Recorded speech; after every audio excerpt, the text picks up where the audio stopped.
I want you to all think of a time when you felt stressed, whether it was right before a big assignment was due, running late for something important, or even things such as sitting in traffic or talking to a crush for the first time.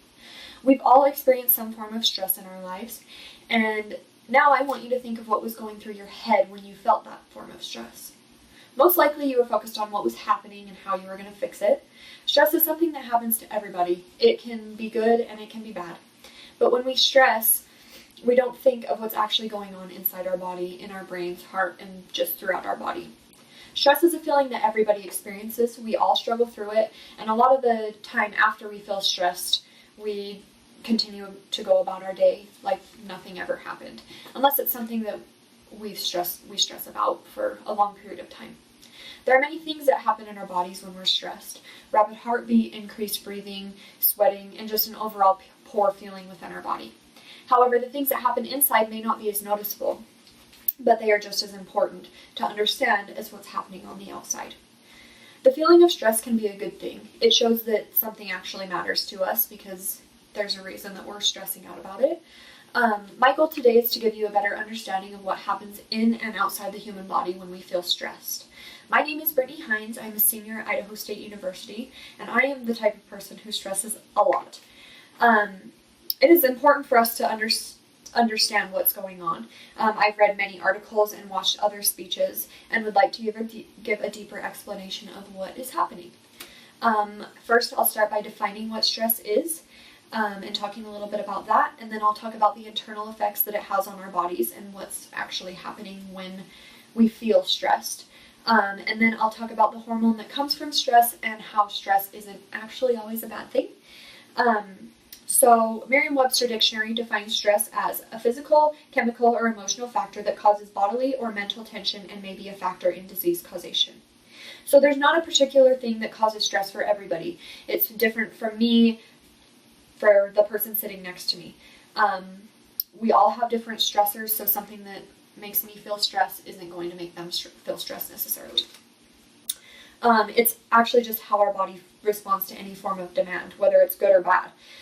The way an experience affects us is determined by how our brain handles it. Most of the time, it results in stress. Therefore, stress is a very complex idea to understand, and it's not the same for everybody. The way somebody copes with stress is not the same as the next person either.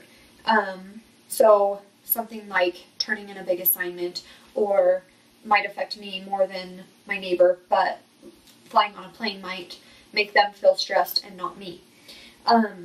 Severe forms of stress, such as like if you are very, very stressed out about something and just cannot stop, those can result in just low energy, colds, headaches, insomnia, and just more like able to get colds and flus.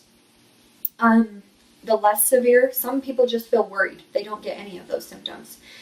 So now that you have a better understanding of what stress is, let's talk about how it affects us on the inside. Stuart Shanker says that our endocrine system, heart rate, and breathing all speed up. We sweat or shiver, our pancreas goes into overdrive. So on slide 2, I show the endocrine system, which speeds up and it produces hormones faster. It produces our hormones that control our metabolism and our body's growth. And then the pancreas actually breaks down food faster. So when our food gets digested quicker, we feel hungry, which is why a lot of people stress eat when they are stressed. Stuart Shanker also said, then to promote recovery, the hypothalamus triggers a slowdown in digestion, the immune system, cellular repair and growth, and what is most surprising of all, the brain's thinking center, the prefrontal cortex. So that's the reason why we can't make logical decisions when we're stressed. I mean, if we think about it, if you're in a very stressful situation, you're probably not thinking the clearest, and that is just because your prefrontal cortex has slowed down. We are less aware of like what's going on around us.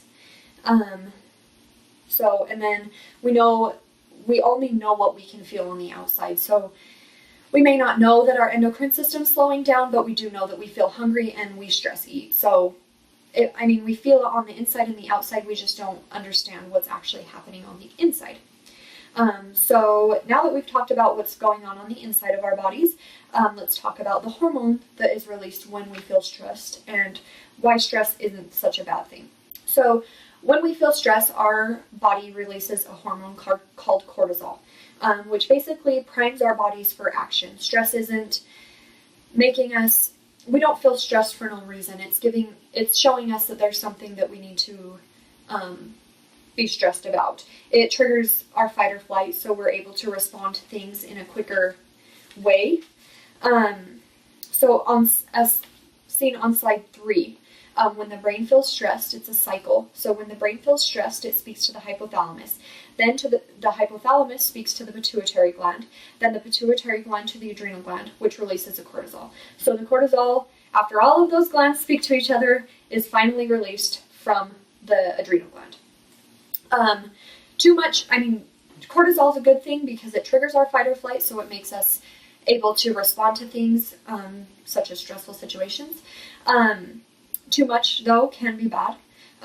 It can cause depression, limit memory, and it can also deteriorate your brain's ability to handle stress in the future. So too much is not a good thing. When cortisol and adrenaline are released from our adrenal gland, that's why we feel our heart start to pound. That's why our blood pressure rises, and all of our senses become heightened because, again, our body is going into a mode where we can respond to things. So there is a form of stress that is good for the body. It's called eustress. It's controlled stress that gives a competitive edge. So it's a good thing to have because you are able to be competitive. So we don't always think of stress as a good thing, but there is benefits to it. It gives us motivation and competitiveness. So whether you have a dance competition or a huge football game, that's what eustress is for. It's to be able to make us want to do our best in those situations. It makes us not want to make mistakes, and it's not always a bad thing. So in conclusion, I have talked about what stress is, what is going on inside our body, and the hormone that is released from stress, and how stress isn't always a bad thing. Stress is actually very good for our bodies, but it is good to understand what is actually happening inside of our bodies when we feel the stress.